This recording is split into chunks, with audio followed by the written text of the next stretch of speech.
Ravi colours இன்றைய trending பெண்களுக்கான exclusive கலெக்ஷனுடன் kurtis, palazzo pant, Patiala pant, துப்பட்டாக்கள், ஷேப்வேர்கள், நைட்டிகள், பிராண்டட் உள்ளாடைகளும் கிடைக்கும். ரவி கலர்ஸ், நேரு வீதி, ராஜா தியேட்டர் சிக்னல் அருகில், புதுச்சேரி. வணக்கம். முக்கிய செய்திகள். வில்லியனூரில் காச நோயாளிகளுக்கு ஊட்டச்சத்து பெட்டகம் பயனாளிகளுக்கு வழங்கினார் ஆளுநர் கைலாசநாதன். மரப்பாலம் சந்திப்பில் வேல்ராம்பட்டு பகுதி மக்களுடன் இணைந்து திராவிட முன்னேற்றக் கழகத்தினர் உண்ணாவிரத போராட்டம். மாற்று இடம் மற்றும் நிலப்பட்டாவை உடனே வழங்க வலியுறுத்தல். கல்வித்துறை அலுவலகம் முன்பு அரசு பள்ளி ஆசிரியர்கள் ஆர்ப்பாட்டம். பணி நிரந்தரம் உள்ளிட்ட கோரிக்கைகள் வலியுறுத்தல். புதுச்சேரியில் வருகிற 28ஆம் தேதி வரை மழை பெய்ய வாய்ப்பு. வானிலை ஆய்வு மையம் தகவல். இனி விரிவான செய்திகள். வில்லியனூரில் காச நோயாளிகளுக்கு ஊட்டச்சத்து பெட்டகத்தை ஆளுநர் கைலாசநாதன் வழங்கினார். வில்லியனூர் அரசு மார்பு நோய் மருத்துவமனையில் தேசிய காசநோய் ஒழிப்பு திட்டம் கீழ் காச நோயாளிகளுக்கு ஊட்டச்சத்து பெட்டகம் வழங்கும் நிகழ்ச்சி நடைபெற்றது. இந்த நிகழ்ச்சியில் சிறப்பு விருந்தினராக ஆளுநர் கைலாசநாதன் கலந்து கொண்டு பயனாளிகளுக்கு ஊட்டச்சத்து பெட்டகத்தை வழங்கினார். அதனைத் தொடர்ந்து அவர் நோயாளிகளிடம் காச நோயில் இருந்து முற்றிலுமாக விடுபட தொடர்ந்து சிகிச்சை எடுத்துக் கொள்ள வேண்டும் என்றும், மருத்துவர்களின் ஆலோசனைப்படி மருந்து, மாத்திரைகள் மற்றும் உணவு பழக்க வழக்கங்களை அமைத்துக் கொள்ள வேண்டும் என்றும் அறிவுறுத்தினார். மேலும் காசநோய் இல்லா இந்தியாவை உருவாக்க வேண்டும் என்றும் அவர் கூறினார். இந்த நிகழ்ச்சியில் சுகாதாரத்துறை செயலாளர் ஜெயந்த்குமார் ரே, இயக்குநர் செவ்வேல், துணை இயக்குநர்கள் கோவிந்தராஜன், ஆனந்தலட்சுமி மற்றும் அதிகாரிகள் கலந்து கொண்டனர். வேல்ராம்பட்டு பகுதியில் ஏரி கரையோரம் வசித்து வந்த மக்களிடம் இருந்து கையகப்படுத்தப்பட்ட இடத்தை திரும்ப வழங்க வலியுறுத்தியும், நிலப்பட்டா வழங்க வலியுறுத்தியும் திராவிட முன்னேற்றக் கழகத்தினர் 200க்கும் மேற்பட்டோர் மரப்பாலம் அருகே உண்ணாவிரத போராட்டத்தில் ஈடுபட்டனர். புதுச்சேரி வேல்ராம்பட்டு ஏரிக்கரை சாலையோர பகுதியில் வசித்து வரும் மக்களிடம் இருந்து கையகப்படுத்தப்பட்ட இடங்களை திரும்ப வழங்கிட வலியுறுத்தியும், மேலும் நீண்டகால கோரிக்கையான நிலப்பட்டா வழங்க வேண்டும் என்பதை வலியுறுத்தியும் அப்பகுதி மக்களுடன் இணைந்து திராவிட முன்னேற்றக் கழகத்தினர் உண்ணாவிரத ஆர்ப்பாட்டத்தில் ஈடுபட்டனர். மரப்பாலம் அருகே நடைபெற்ற இந்த ஆர்ப்பாட்டத்திற்கு சட்டமன்ற எதிர்க்கட்சித் தலைவர் சிவா தலைமை தாங்கினார். மேலும் இதில் சட்டமன்ற உறுப்பினர் சம்பத், செந்தில்குமார், முன்னாள் அமைச்சர் SP சிவகுமார், முன்னாள் சட்டமன்ற உறுப்பினர் நந்தா சரவணன், திராவிட முன்னேற்றக் கழக நிர்வாகிகள், மகளிர் அணியினர் உட்பட 200க்கும் மேற்பட்டோர் கலந்து கொண்டு கோரிக்கைகளை வலியுறுத்தி கண்டன கோஷங்களை எழுப்பினர். மேலும் தங்கள் கோரிக்கைகளை 10 நாட்களுக்குள் அதிகாரிகள் நிறைவேற்றாவிட்டால் அடுத்த கட்டமாக தீவிர போராட்டத்தில் ஈடுபட போவதாகவும் அப்பகுதி மக்கள் எச்சரிக்கை விடுத்தனர்.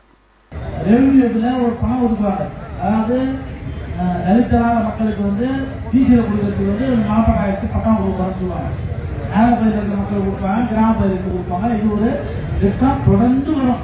எல்லாருக்கும் ஒரே நாள் குற்றமுறையா இருக்கிறதுனால ஒரு வருஷமும் ஒரு 1000 பேர் 1000 பேர் கொடுப்பாங்க.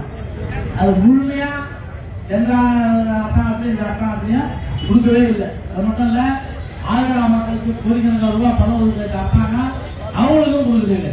பணி நிரந்தரம் செய்ய கோரி புதுச்சேரி மாநில ஆசிரியர் கூட்டமைப்பு சார்பில் 200க்கும் மேற்பட்ட அரசு பள்ளி ஆசிரியர்கள் ஆர்ப்பாட்டத்தில் ஈடுபட்டனர். புதுச்சேரி மாநில ஆசிரியர் கூட்டமைப்பு சார்பில் 288 தொகுப்பூதிய ஆசிரியர்களை பணி நிரந்தரம் செய்ய வேண்டும் உள்பட பல்வேறு கோரிக்கைகளை வலியுறுத்தி அரசு பள்ளி ஆசிரியர்கள் கல்வித்துறை அலுவலகம் முன்பு ஆர்ப்பாட்டத்தில் ஈடுபட்டனர். கூட்டமைப்பின் தலைவர் சீனிவாசன் தலைமை தாங்கிய இந்த ஆர்ப்பாட்டத்தில் மத்திய கூட்டமைப்பின் பொதுச் செயலாளர் லட்சுமணசுவாமி, ஆசிரியர் கூட்டமைப்பின் பொதுச் செயலாளர் விஜயகுமார் உட்பட 100க்கும் மேற்பட்ட ஆசிரியர்கள் கலந்து கொண்டனர். அவர்கள் கல்வித்துறை அலுவலக படிக்கட்டுகளில் அமர்ந்து கொண்டு கோரிக்கையை வலியுறுத்தி கோஷங்களை எழுப்பினர். மேலும் அனைத்து நிலை ஆசிரியர்களும் தகுதி தேர்வு எழுத வேண்டும் என்ற உச்சநீதிமன்றம் அளித்த தீர்ப்பை மறுசீராய்வு செய்ய வேண்டும் என்றும், 288 தொகுப்பூதிய ஆசிரியர்களை பணி நிரந்தரம் செய்ய வேண்டும் என்று ஆர்ப்பாட்டத்தில் கோரிக்கைகள் வலியுறுத்தப்பட்டன.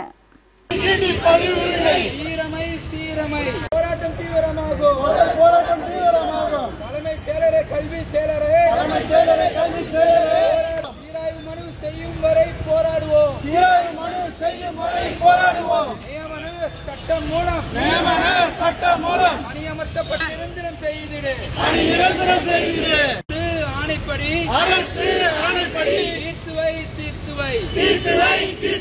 புதுச்சேரியில் வருகிற 28ஆம் தேதி வரை மழை பெய்ய வாய்ப்பு உள்ளதாக வானிலை ஆய்வு மையம் தகவல் தெரிவித்துள்ளது.